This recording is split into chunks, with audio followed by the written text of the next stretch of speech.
Good morning, everyone. Sorry about that delay, and thanks for hanging in there with us for a few minutes. So I think we want to start today by saying, I think we can all agree that absolutely no one ever wakes up and thinks, I'm going to take my school district to court today.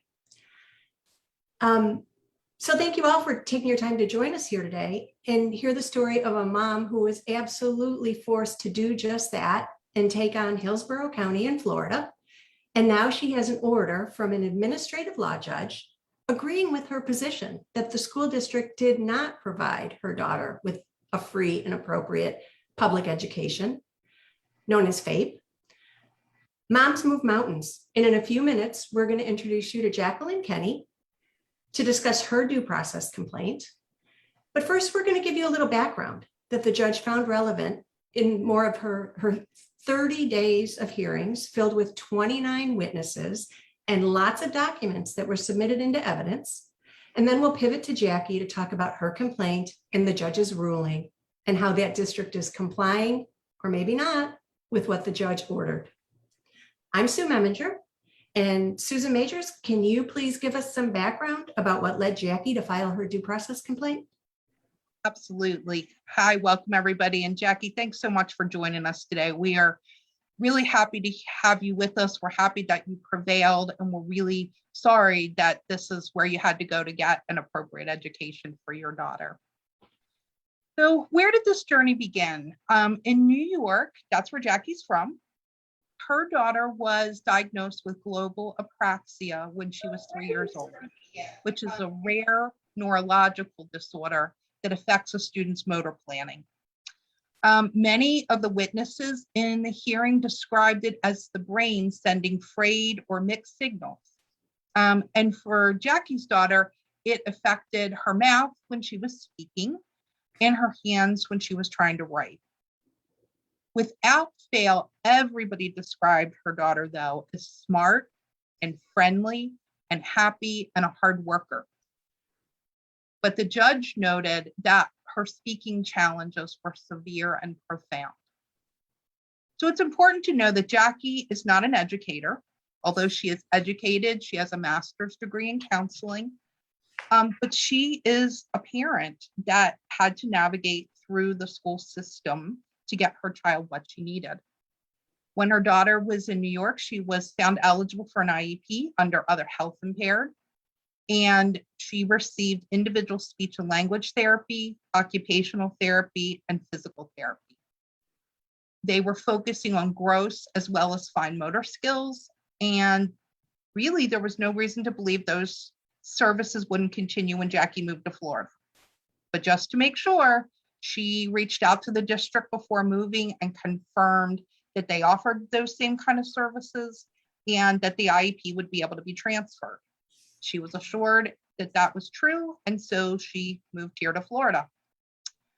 Now, the judge noted that the mother's credible testimony at the hearing and email communication during that time made it clear that had she known that all types of therapies would not be delivered in the same fashion and with the same frequency, and some would never be provided in any fashion, she would have stayed in New York. And, you know, folks, we see that this is a systemic problem in Florida. I can't tell you how many calls we get of families that have transfer IEPs from out of state, and the transfer, which is supposed to be comparable services, does not happen in the way parents would expect, or in this case, how the court expected. So Judge Varn went on to note that in the first 9 weeks that Jackie was here, she actually had to hire an attorney to try to get assistance for her daughter. But even with those efforts, she only received speech services, no OT or PT. And the judge even noted, due to bureaucratic reasons, the team did not create an IEP until December of 2017, the full semester into her education. And by that time, the attorney had filed 2 other complaints with different entities. And maybe Jackie, when we get to that, you could give us an update if any of those other things are still pending. The judge didn't tell us what the disposition would be. One of the big things that was noted, though, is by the judge was the significant mistrust among all the team members, all the adults. And we're really interested to hear how your relationship with them started and how you got to the place where your mistrust manifested. Then let's see, so you were here in the fall of 2017. The school board actually evaluated your child for speech and OT and PT, but you disagreed with their results. And you asked for independent education evaluations, or IEEs, which they agreed to pay for. And then in October of that same year, we're still continuing to express your concerns about handwriting and motor planning skills. And it was noted that if keyboarding had been started in first grade, it would have been a great alternative communication source for your daughter. And so then there was lots of testimony and evidence to show the school people had an opinion that your daughter functioned normally at the same level as all her peers. And contrary to what all those private providers, those IEEs that they paid for, said in their reports. The OT said there were significant issues related to strength and endurance compared to the school evaluation said, nope, all within normal limits. The OT had no recommendations from the school where your private eval had recommendations and goals. And I'm going through that for the audience to know that what these reports said became relevant in the hearing that Jackie had. The school PT only did an observation. They didn't even do any standardized testing the way the private provider did over the course of 2 days. And the private eval showed significant abnormalities for muscle tone in agreement with your New York testing. And then speech was significant, had significant difficulty with intelligibility, and they recommended alternative ways to communicate and that your daughter should be taught keyboarding. So the first IEP that was created with an attorney and a state facilitator wasn't until December of 2017. And again, it included speech, but no OT or PT. And so all of that I just shared happened prior to the scope of the hearing. And so the hearing order was for the period of 2 years, from December 23rd of 2017 to December 23rd of 2019. And so school staff and evaluators all believed that your child was operating at grade level. They, other professionals saw lots of weaknesses in her motor planning. And the bottom line was the things that were of concern were speech and handwriting and spelling. And you prevailed in showing that the school failed to provide faith, that there was a procedural violation, that you did not have meaningful participation in the process, that the school predetermined what was going to happen, and that assistive technology was not provided that your child needed. And so I'm going to hand it back to Sue to give the audience exactly what the judge ordered. And then we're going to pivot, I promise we're going to let Jackie talk and share the details of her story and tell us where she is now. So Judge Farn ordered that the district must ordered to provide compensatory education in the form of direct, individual, OT compensatory education hours calculated at 60 minutes weekly for 4 academic semesters. Are you listening, Hillsborough? The judge ordered to provide the petitioner direct instruction in keyboarding skills until the student reaches a functional level of proficiency. The judge ordered to provide an AAC device that will serve to increase, maintain, and improve the student's functional communication skills. The school board is also ordered to train the student's family on how to use the AAC device as needed. So, as we said, 30 days of hearings, 29 witnesses. It is absolutely jaw-dropping to think about the taxpayer money that this district has used to pay their attorney and all the staff salaries to fight you rather than simply educate your daughter. So let's meet Jackie Kenny and have her tell the rest of her due process story. Jackie, welcome. Thank you. Thank you. Yeah, I mean, you touched on a lot of key things. We moved here. Prior to my move, I had reached out to the school. I sent my daughter's documentation down and I asked them if they would accept it and if they could work with it and if she would get the same things. And I was told in email correspondence that yes, they put everything in place until they put it to Florida standards. And one of the things my daughter was getting in New York was individual speech therapy, 30 minutes daily in school. And when we came here, they put her in group therapy and they dropped the OT and the PT. And then, a few days into the school year, and I had asked my daughter if she was, getting her services and she was not.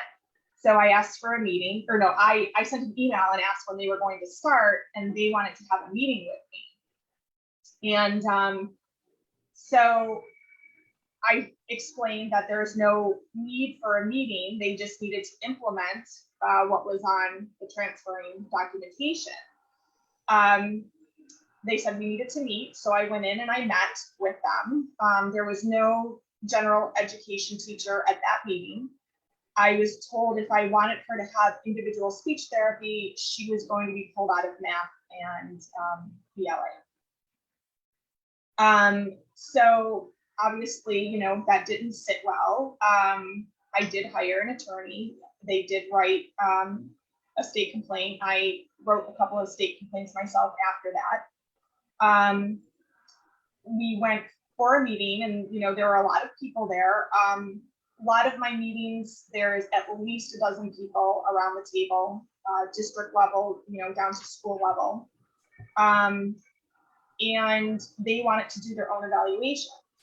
Well, this was a child with a lot of history, a lot of documentation, and a lot of evaluations. And some of them had been done very recently. So the school, when they did their evaluations or, like an observation, they found my daughter to be functional and within normal limits for everything. They did concur with the speech. They then, at that point, this was in October of 17, they allowed her to get that individual therapy. They matched what New York was, but only for the speech. And then we went back to the table around December. There were two meetings, December 17, and they decided to reduce the speech. Even with their findings that agreed, it was a severe, profound, as the judge said, speech disorder. They reduced the number of minutes, and they went from that individual that they had given her for like a month back down to some group, some individual. And so, but they would not give her any, even with the IEEs that found that she needed these therapies and that it was educationally relevant. And that documentation, those IEEs, matched all of the incoming documentation and the incoming, like the evaluations that she had done. So it was explained to me, her category also changed. It went from OHI, which was in New York, to speech here.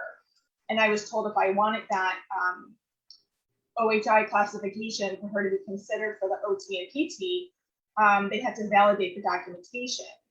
Well, in my mind, I thought that they needed to review everything to make sure that it was indeed from, professionals. And I went to meet with their neuropsych in around January 2018, and that's not what we were doing. They were doing a whole nother evaluation. And I mean, I did sign the document, but I didn't understand at that point. So is that what they meant by validate the documentation that they wanted to do another eval, their own eval? Oh, yes, and it probably did see that somewhere, but I wasn't understanding. My understanding of when you validate something, you're doing the research to make sure that it wasn't the bum off the street that wrote that evaluation that I brought into them, right? They are going to go, they're going to check to make sure that it was a valid doctor and that they're licensed and where the license came from and where this document came from. And I really thought that's what was going to happen, but that's not what happened. Well, I think they did do that, yes, but then I also think that they did their own neuropsych eval, but their own neuropsych found the same things that her transferring documentation had said, and she made recommendations to them. So that was in January of 18, and so we have a meeting in April, we have a meeting in May, and we finalized the IEP in May, and they finally classified her as OHI, except that they would not give her direct occupational therapy, nor physical therapy. They would only put her on OT consult, and they would not even discuss physical therapy. Physical therapy, what I learned since then is Florida just doesn't do that. And maybe they do in severe cases, but for the most part, they don't. Did they give you any prior written notices saying they were refusing your requests so you could understand? So that's interesting. So yes and no. So no. However, through this process, I had filed an OCR complaint. Disability rights had stepped in and they were helping me. So at some point, I'm sorry, for people that are listening, OCR is the Office of Civil Rights. And that you were claiming they were discriminating against your daughter because they weren't providing appropriate services. Is that accurate? I filed an OCR complaint because I was told if I wanted her to have individual speech therapy, they were going to pull her out of math and English. And that is documented. But what happened in that OCR complaint is we went to the table and OCR allowed the school district to make the determination if discrimination was present and if compensatory services were warranted, which that makes no sense. Of course, the school district is going to find themselves not in violation of that. And that's exactly what happened. Now they have a name for that position. Pardon? I'm sorry. I said now they have a name for that position. But yeah. Sorry. So I did not see any prior written notice until I had ordered my file from OCR, ordered my file from Disability Rights, because getting records from the school district was difficult to do. They did turn over records. And so reading through my OCR files and the Disability Rights files is where we found some, I guess, damning evidence, if you will. And one of those things was the prior written notice. Well, for some reason, they sent the prior written notice to a different address, but they had sent other documentation to my house. So I don't know why those three things happened to be sent to a different address when everything else has always gone to my address. I don't know how that happened. So I did receive them, but not from the school. I never received them when they sent them.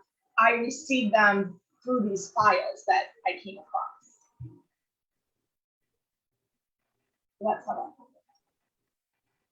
So I sorry to interrupt. Back to your. And that's something timeline. common that we see as we're working with families, is that trying to get your educational record, the complete educational record, is a barrier that families face often. And you don't get, even when you get it, you don't always get everything that you should receive. Right. And I'm sure there's still things that I haven't, we were literally in the middle of the due process hearing, and the school district comes in with more papers for us, more of her records that they had never given to us. And, we had asked at some point early on in the hearing, I think we went in front of the judge and said, we need the rest of the files. And so, we're almost done with the hearing and they're turning over more information for us. It's part of the playbook. Yeah. I'm sure I still don't have everything regarding my daughter. This past school year, they put all of the kids' end of the year notebooks and everything in a bin, and the kid then, brings it home. Well, none of her writing notebooks were in there, or they were, and then she said they took them out. So none of that stuff came home to me, and I'm trying to get those. I mean, that's my child's work. I want to see that work, and they haven't turned it over to me yet. And I asked them. I wish we were shocked. So I've been following along in the hearing order with your story, and I have a question about the meeting. The IEP identified written expression and speech intelligibility as the student's priority educational needs. To address these needs, 2 goals were established.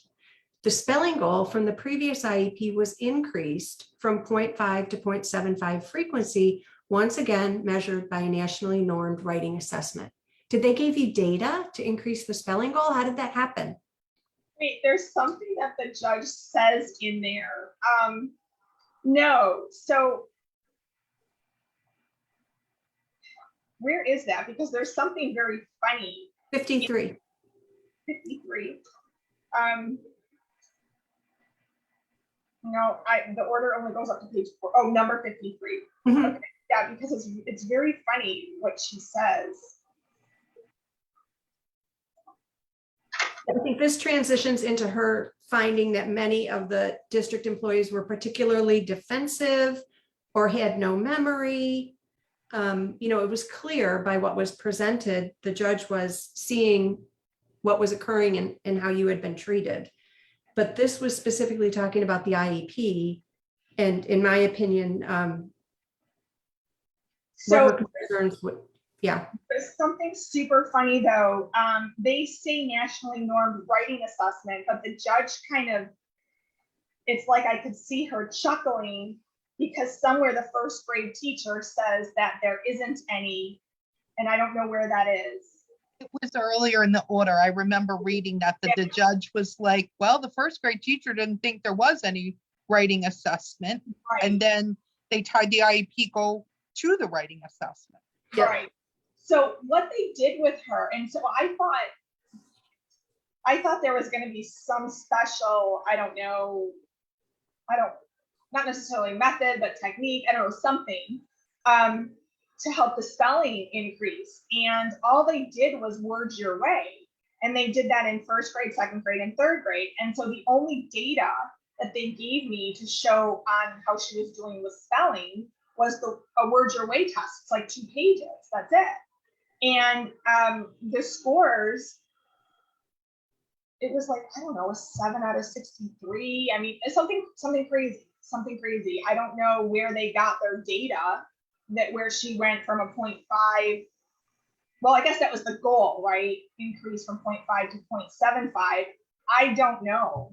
I can't answer that. I have no data. So there was no progress monitoring that they showed you, look, this is what we're doing and here's how it's working. So we're going to increase this goal.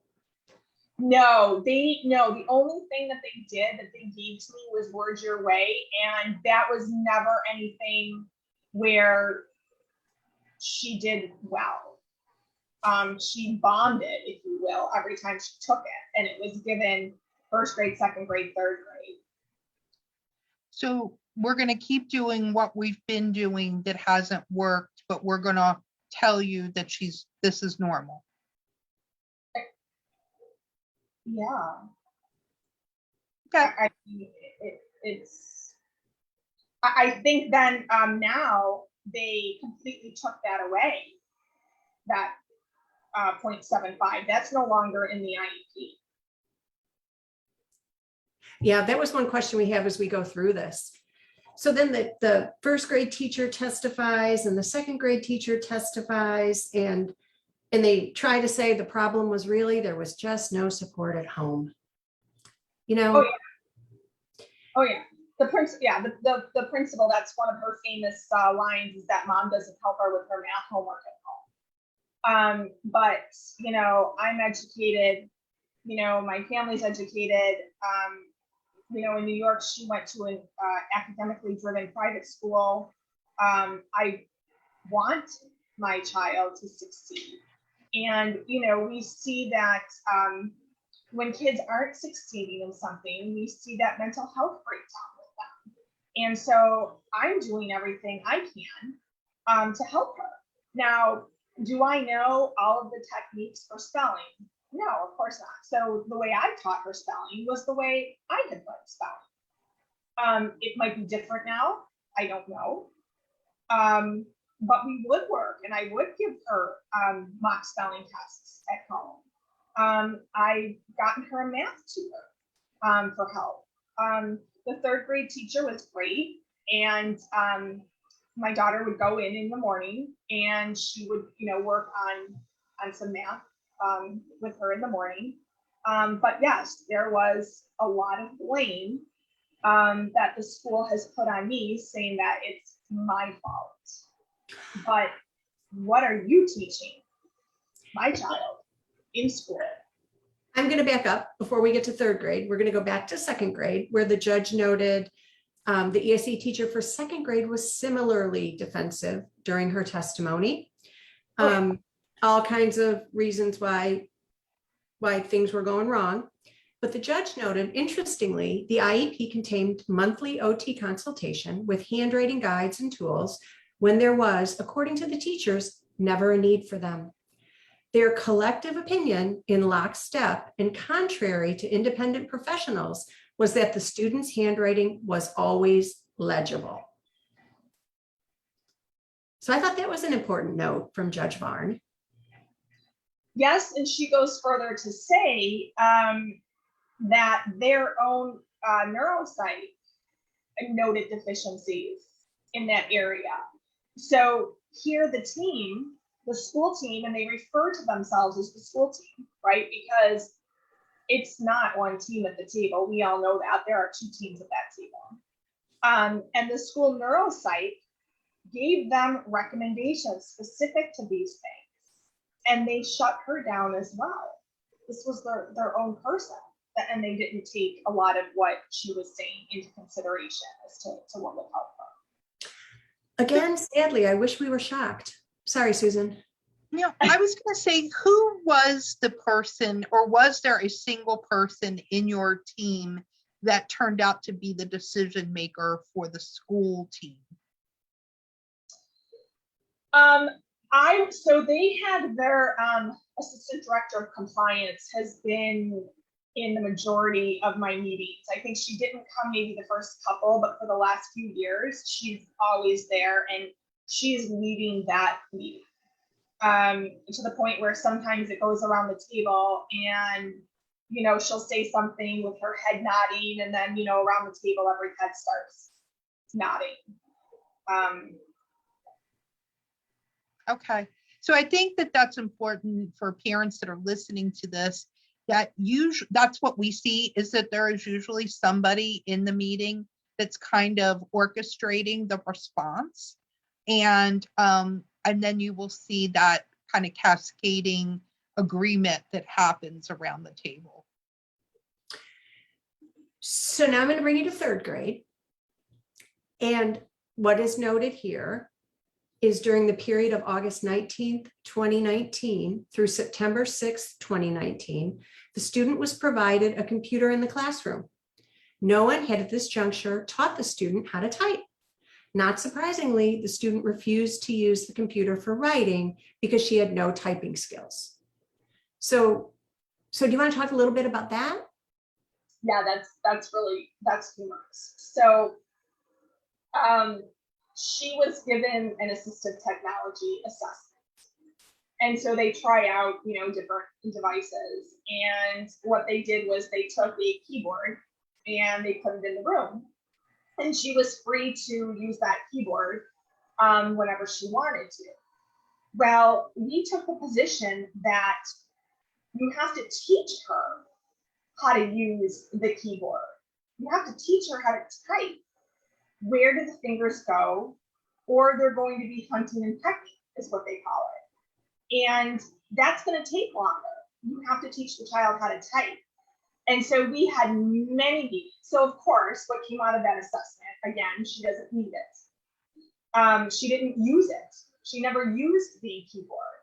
And we took the position, she didn't use it because you didn't teach her how to use it. And so even the judge kind of mocks, if you will, the way this was done.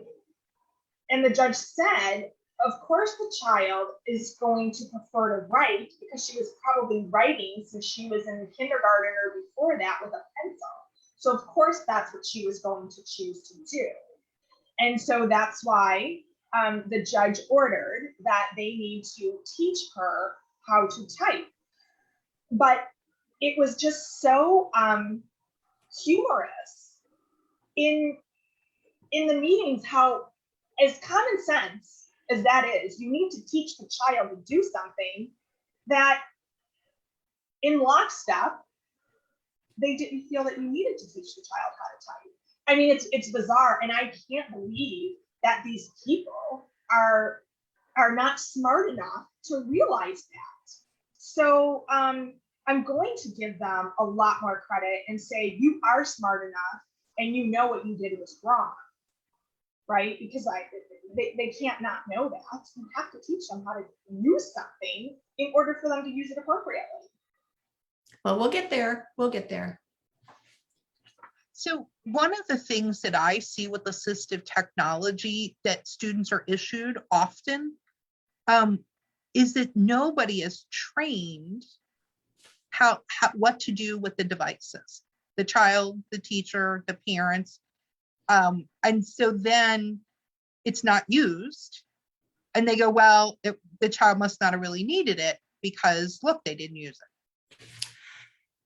So this went on for a while, and the judge noted that, you reasonably and understandably requested this AT eval because you felt like probably banging your head against the wall at this point. Like, what more do I have to do to help my child? And then she notes in 73, if you're following along with me, the IE and AT was delayed quite a bit. Another bureaucratic bundle of obstacles that is inexcusable and not conducted until June of 2020. Do you want to talk about that for a minute? Well, so she had that assistive technology evaluation early fall. And, I had asked for an IEE, and it just took, first it took a while for the school district and I to be able to find somebody to do that IEE. And then we found somebody in around December, I think, to do it. And I couldn't get it scheduled because it wasn't approved. The money part of it wasn't approved to be able to do it. And so, By the district? You mean the district hadn't approved the money part?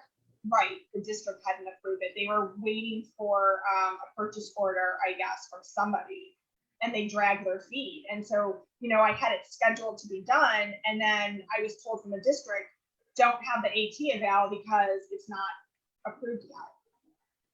And so the AT IE. And so we keep pushing the evaluation out, and we kept getting the same response. It's not approved, it's not approved. And I'm like, okay, but we've been an entire year just about. And so I think they finally approved it maybe in April and or May or something. And she had it, as soon as it was approved, I was able to get her in for the IEE AT assessment. And again, I'm going to keep going back to our playbook because we see these things happening. That would be the delay technique. If anybody's keeping track, that's the delay technique. Oh, yeah. Kick it down the road. Kick it down the road. There's a lot of delay, even with trying to get a meeting scheduled. For example, it'll take several meetings to get an IEP in place. And so by then, half the year is gone. It's ridiculous. Well, and at some point, you have to decide, what's my line in the sand? How long am I going to allow this to continue to be delayed rather than taking some sort of action? Which I want to jump back at some point to what you talked about early on when you filed those state complaints, but I'm not going to do it now, but I just hope we get to that before we end. So now we're still in third grade, and the judge notes about another district somebody who at the due process hearing was particularly defensive and unhelpful. And this was the ESC teacher. And she had a great deal of trouble recalling anything. And she was evasive. And she basically blamed the spelling deficits on the lack of studying at home. So not about the disability, not about what can we do differently or some more. The problem was whatever you were or weren't doing at home. And I think the judge saw right through that. And then the teachers went on to say that they didn't even require the student on longer assignments to ever handwrite a final draft. So they weren't teaching her how to type. They were saying she was on grade level with everything except speech, which handwriting would be part of that on grade level, but they weren't holding her to the same expectation as all of her peers. They would just conference with her when she needed to write a final draft of something. So tell us about that. Yeah, I mean, they do things, and if they're doing something such as that, if the teacher feels that she needs to have my child, verbally tell her and then, try to make out what she's saying, then that should be in the IEP. That should be some sort of accommodation, and it's not. It's not an accommodation. One of the things, to go back on her transferring IEP was that class notes should be provided for her. Now, at the time, what kindergartner really needs class notes? What are they reading to be able to take that test? But these people, when they wrote that IEP in New York, they foreshadowed, they knew, based on the disability, what to expect in the future based on data from other children. And so that was something that was taken away. But that third grade teacher was nice enough to provide her class notes when needed. But where is that in the IEP? They wouldn't put certain things they might do, they might not do, but it's not in the IEP. It needs to be in the IEP. Huge takeaway for everyone's listening. It's not okay to not put in the IEP what the child needs, ever. That needs to be a big takeaway. And another big takeaway is document everything with Jackie did, which in our opinion helped you prevail in this claim. The record indicates voluminous stacks of email communications spanning the scope of the relevant period in this matter, from the mother to every general education teacher, ESC teacher, school-related SLP, school-based OT consultant, district staff level, school-based staff, and the principal, all with one singular goal in mind: to find anyone who would pay attention to her daughter's educational needs, which were supported by every independent evaluator. So all the independent evaluators were saying, this is what you need to do. And the school was just pretending none of that was real. Is that? Well, yeah, but not even the independent evaluators, their own neuropsychologist as well would make recommendations. And that neuropsychologist reached out to the IEE neuropsych and came up with a plan. And then she contacted the school. She actually wrote an email to the school and explained everything that they should be doing, and said, look at the other neuropsych eval that was done, follow these steps, this is what you need to do. That, oddly, was not a piece of documentation that was given to me in a records request. I was never privy to that. That I found in something else, another request that I had done. I don't remember if that was the OCR disability rights or something, but I had found that documentation elsewhere. I had spoken out at a state delegation meeting early on because it didn't make any sense to me that that you would fight on what data showed. You would fight against the data. And I had lots and lots of data on this kid and lots of data that all concurred. And the school district's data was the only thing that was different. And I met somebody, high up in the district, and he seemed genuinely concerned and didn't like what I had to say. And he went back to that ESE, department at the district level and tried to get them to have an open mind. And he was told to stay out of it. So, they had their minds made up that this child was not going to get help. And it didn't matter who said she needed help. It didn't matter what they said was needed. Their mind was made up. And I think the judge, realized that. Did that come up at your hearing? Did you talk about speaking up at the state delegation in your hearing? No, I don't think I did. But now, because things are still not resolved, even with the judge's order, and I do have emails on that, I think I need to forward those emails so now a new person can have eyes on this. Because it's the same people. Yep. Lower level, a little bit higher level, but not super high in the district, that are still involved in this. So we know nothing's going to change. So maybe somebody really high up needs to be aware that, the higher ups were told to stay out of it. So I'm going to quickly get through to the end of this, and then we'll talk about the order and what is and isn't happening. So basically, the judge noted that the most persuasive evidence established that the student's speech, spelling, and handwriting goals have only improved marginally. And in that same period of time, teaching her how to type would have provided an alternative.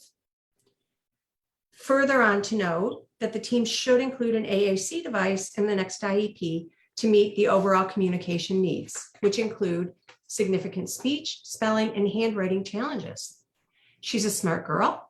She has a lot to say, but she's often unable to speak intelligibly and does not self-correct. So she requires an AAC device to level the playing field for her, allowing her to communicate effectively at all times. So I think that's powerful language and powerful words the judge chose to use. That's something else too. The self-correcting. She's blamed. They place blame on her when she doesn't self-correct. I can't understand that. They obviously don't quite understand then the apraxia piece to all of this, because it's hard to self-correct. You might say a word 10 times correctly, and then on the 11th time, you're not going to say it correctly. It's that disconnect from the brain to the mouth to make it move. So to place blame on the child like that is just a lot of cop-out here. Well, and I think the judge totally agreed with you with all of that, because noted here is the most persuasive evidence does support a finding of predetermination. And the record is replete with the mother's concerns and recommendations, which were always supported by every independent evaluator in every single area of expertise. And she goes on to talk about, even when the parents' concerns were supported by all your independent professionals, the school staff remained in lockstep, denying the student's need for direct OT, stating that the student's handwriting was always legible, blaming the mother for the student's obvious spelling deficit, and performing a meaningless assistive technology assessment that only served to inflame your outrage. The more persuasive evidence established that the parents' participation was nothing more than a mere formality, which fueled the mother's resentment and mistrust. But that's huge. It's huge, and I honestly would have expected things to change when I requested to have an IEP meeting to implement this order, and not one thing changed. They came to that table with a decision of what they were going to do. They remained in lockstep. They did not have an open mind, and they are not implementing the judge's order the way the judge wrote her order. So the order was issued July 26th of 2021. And what happened after July 26th? What was the next thing that occurred? Did the school reach out to you? Did you have to contact them? I contacted them, and I didn't contact them on the 27th of July. I'd have to go back and look, but it took me a little bit to contact them. I hadn't heard anything. And so I sent an email and said, we have to schedule an IEP meeting. And I got a response, what for? So I took that order and I sent it back and I said, well, for the judge's order, we've got some work to do in a nutshell. And so then they, scheduled an IEP meeting. Yeah. So your daughter at this point is in the same district, in the same school, and the school-based team that has not been able or chosen not to serve your daughter appropriately is now charged with following this judge's order. That's where you are. You're still at the same school. I just wanted to verify. We are at the same school. Okay. So she does not want to change at this point. This is her 5th grade year. I understand that. I should have, changed her after the first year, but it was a matter of they would say jump and I would say how high. And it really did take me a long time to catch on to their need. Because every time I went into a meeting, I thought something was going to change. And, I guess that was poor thinking on my part, thinking that things were going to get better. And I should have, told her sooner. But I didn't. So I will allow her to finish out this year. Now, there's always that repercussion that, they could kick us out of the school. And I know that, but hopefully she can finish out. You choice to the school where you are? Is that why you're? No, it's my neighborhood school. So really, they are required to provide a free, appropriate public education if this is your district and school. Well, so I'm not the first family to prevail against the district with regard to the same school. That family was forced to leave the school. The child was forced to leave the school. I believe, and I could totally be wrong, I believe it was after they had a prevailing order. But I could be wrong. So, and I'm obviously I'm not going to talk about anything more, with what happened there, but, and I don't know all of the ins and outs of it. But looking back on everything and how crappy they've done things and what they've done to me and what they've done to her, I don't put anything past them. And, like the judge said, there is a lot of mistrust. A lot. Look, it's a high testing school, right? My daughter comes home and she tells me they help her with the tests. They're telling me they read the test. So I'm asking her over a period of several days, using different language, are they reading you the test or are they helping you with the test? Show me what they're doing. And they're helping her with the test. So now, do we have skewed data? I don't know. Well, Right, and the and other so- thing is, I'm sorry, Susie. I was just going to say, if they're offering more than an accommodation that's listed on her IEP, then any level of support that they're providing her should be noted. The data should reflect the actual level of instructional support she's receiving. Right, yeah, and I said that, like, for example, the one teacher was giving her some class notes. Where is it in the IEP? Every time I go there, please give the class notes to my daughter. And they won't put it in the IEP. But, you know, I mean, that's simple. And, you know, we've always taken the position that you never know when a child, you know, might need to go to another school, you know, or whatever the case is. Everything needs to be in this document because this is the document that we take with us, right? So, And that is what federal law requires. Well, it's not supposed to be a battlefield. It's supposed to be a collaborative process. And you know, you're always the one that's doubting yourself because you're trusting them and you feel like they've got your child's best interest at heart. And boy, it's a difficult concept to think you can't trust the people that it's their job to educate your child. That's tough. And then to put her back in their hands to continue her education. But I'm going to say to you, don't be intimidated that they're going to kick you out of that school. There was nothing. You just spent 30 days in hearings.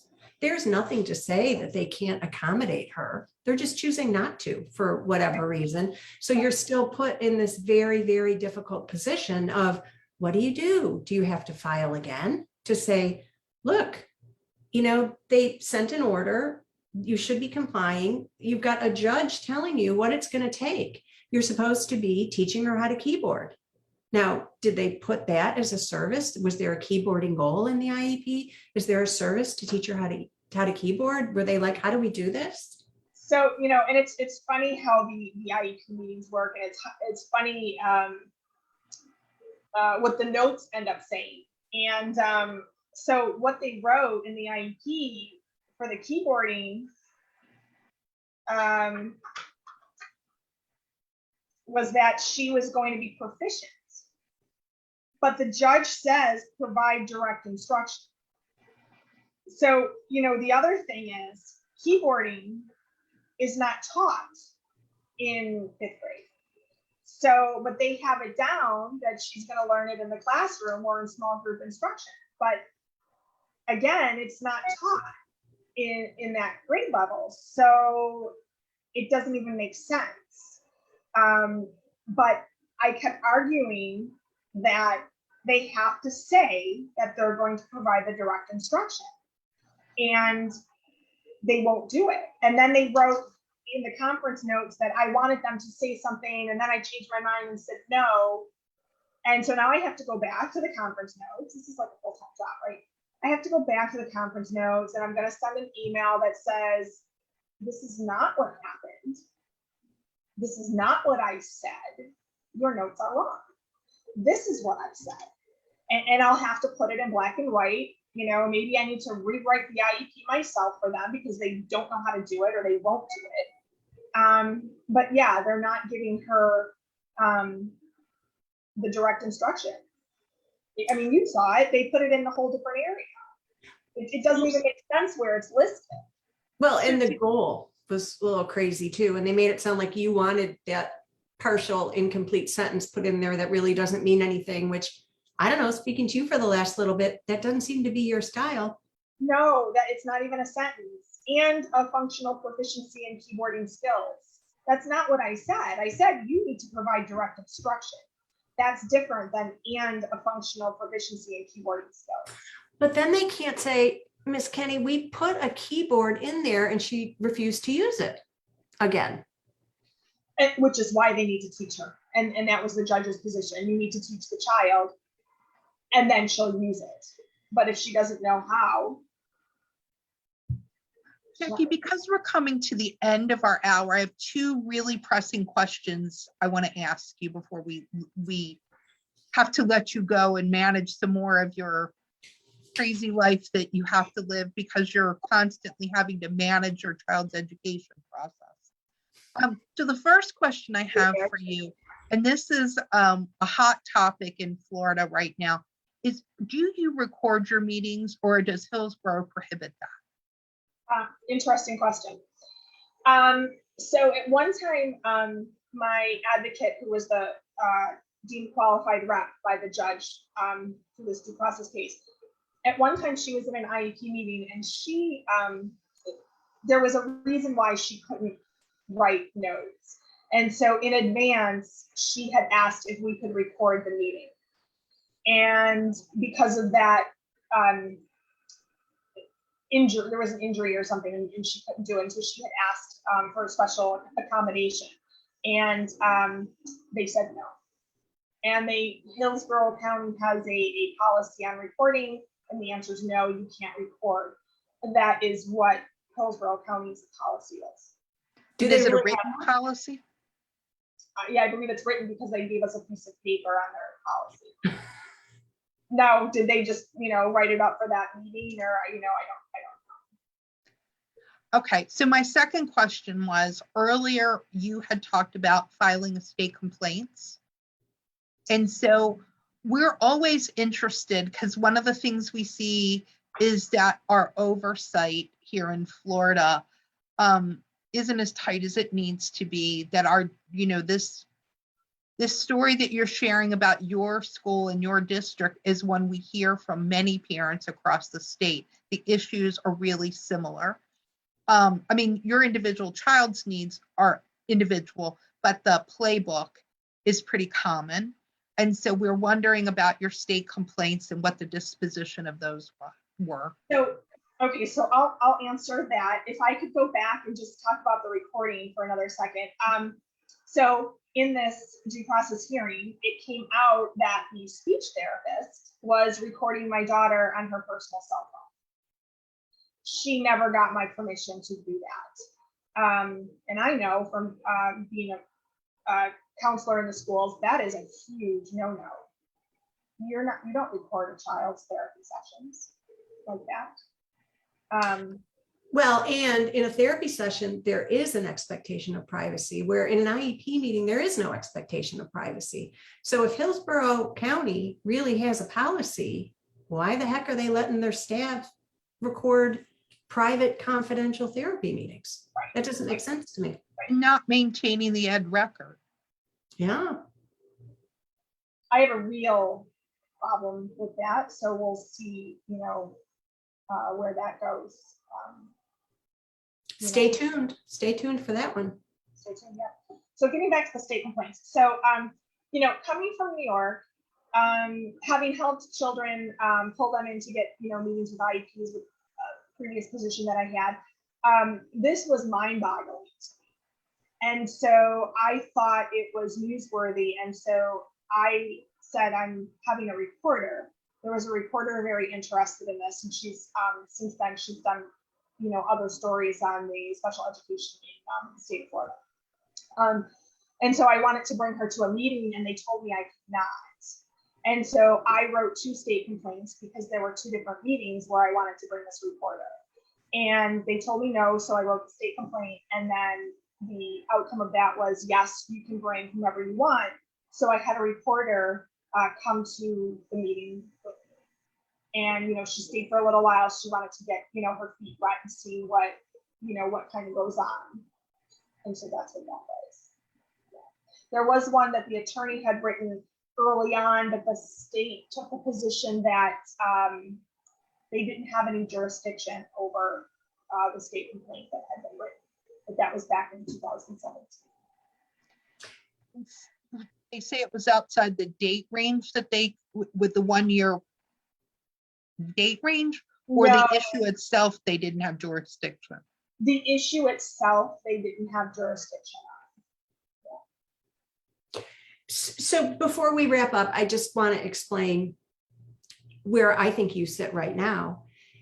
You have had years of difficulty trying to educate your child, first of all, from a transition, and then just daily, my kid needs help. How can we work together to do this? And you're not met with any kind of, here, let's work together. Then you're forced to go to court. And now you've got a judge's order saying, this is what you must do, school district. And they still are not doing that. So your choice at this point is go to court again and say, this is what the order I have says, and this is what the IEP looks like. And these two things don't match. So I'm going to need the judge to help with oversight of that. And I'm just going to say, we have a letter from the education commissioner saying parents should not be forced to go to court to educate their children. And so we need some oversight here, because it appears that that is the only recourse, regardless of what you do to try to get your children educated. You know, I had tried bringing the state into this several times. I reached out to them, my child needs help.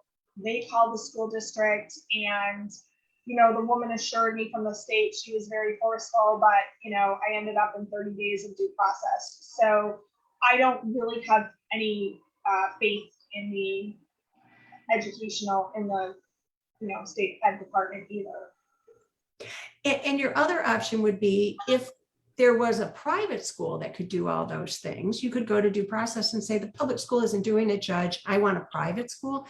But there aren't really great private schools to meet some of the needs of these students. And barring that judge's order saying this is going to be a private placement at public expense, any other way you move your child to a private school, you lose that ability of the free and appropriate education to be the minimum bar to educate your child. There is no free and appropriate education if you just move your child to a private school. So it's just a very difficult system to navigate and hold the appropriate bar for your student, who, as everyone says, Jackie, is a really smart girl. She works hard. She just needs to be taught differently. So. And I think it's important for parents that are listening to this. And Jackie, thank you so much for sharing your story, because as parents, we need to know that we're not alone, and that you can use the grievance system and prevail. The important pieces out of your story, I believe, for people to understand, is that you documented everything in writing. Even though you didn't expect to wind up in court, you had the foresight to, when things started to not add up, to email and document and include everybody. You had outside providers, independent providers, that gave you a lot of information to support what you were asking for. And you were diligent in record keeping to be able to have evidence that you provided in the hearing, so that the judge could look at the issues and write a prevailing order for you. I also think it's important for families to know that your original due process was filed December 23rd of 2019. And it's now August 30th, 2021. And so even though that this is supposed to be a relatively quick process, when there are delays and you're still having to seek information in the middle of a trial and trying to schedule people's time and the process itself, it is not a quick fix often. And we hear that from families. Sometimes you do, if it's a really narrow issue, you get in, you get out, the judge looks at it, and you have an answer pretty quickly. But every step of the way in a hearing, there is a time frame associated with that. And so families need to understand that sometimes your only choice is to file, but it is not going to resolve the situation for your child immediately. No, in my case, it's still not resolving. Right. Having that order. We did have delays, you know, in the beginning. I didn't know, I knew nothing about this. And the judge asked, you know, how long is it going to take? And I didn't know. And so, you know, I said, I think it's going to take whatever I said, a few days. And so the calendar's blocked then, you know, for those days. And then you have to come up with more days when you're not finished. You know, I mean, this was a huge case. I mean, 29 witnesses. I had, you know, I had experts come in. I had people that had worked with her that came in. I had really a dream team. You know, I had a qualified rep that, you know, worked around the clock. You know, and it was all of their testimony and all of their work with my child that, you know, really won this. I mean, the case was a good case. But it was the expertise of all these people that said, yeah, look, there's an issue here. Well, we wish you the best of luck, and we'll help you in any way we can to get your daughter these things that the judge said is necessary for her to have an appropriate education. So please keep us posted on what goes on with your IEP meetings, and maybe they'll choose to reread the order. I don't know, maybe they didn't read it. I'm not sure. I think they read it. I think this is just, you know, this is the way they've been the last, you know, 4 years. Why is this year going to be any different? And, you know, I really thought that it was going to be different. And, you know, the moment the meeting started, it was the same. Well, we're sorry you're still going through that, and we can only hope that maybe there's some new leadership that comes in that gives this team some guidance, or there's some oversight from the DOE or the US DOE or the Ed Commissioner. I mean, anybody who's out there, that your job is to help make sure that the law is being followed. We sure hope that you step in. It shouldn't be up to the parent bringing an investigative reporter to a meeting to have oversight that our children are receiving free, appropriate public education. Well, and so many of your issues are so relevant. You know, how many people are moving to Florida, and we're seeing this. We're getting calls. We got a call Friday from a parent who was moving somewhere in Florida, and they were being given shenanigan reasons why what was in the IEP from the transferring state wasn't going to continue. And there were some pretty significant, easy things similar to what yours were. I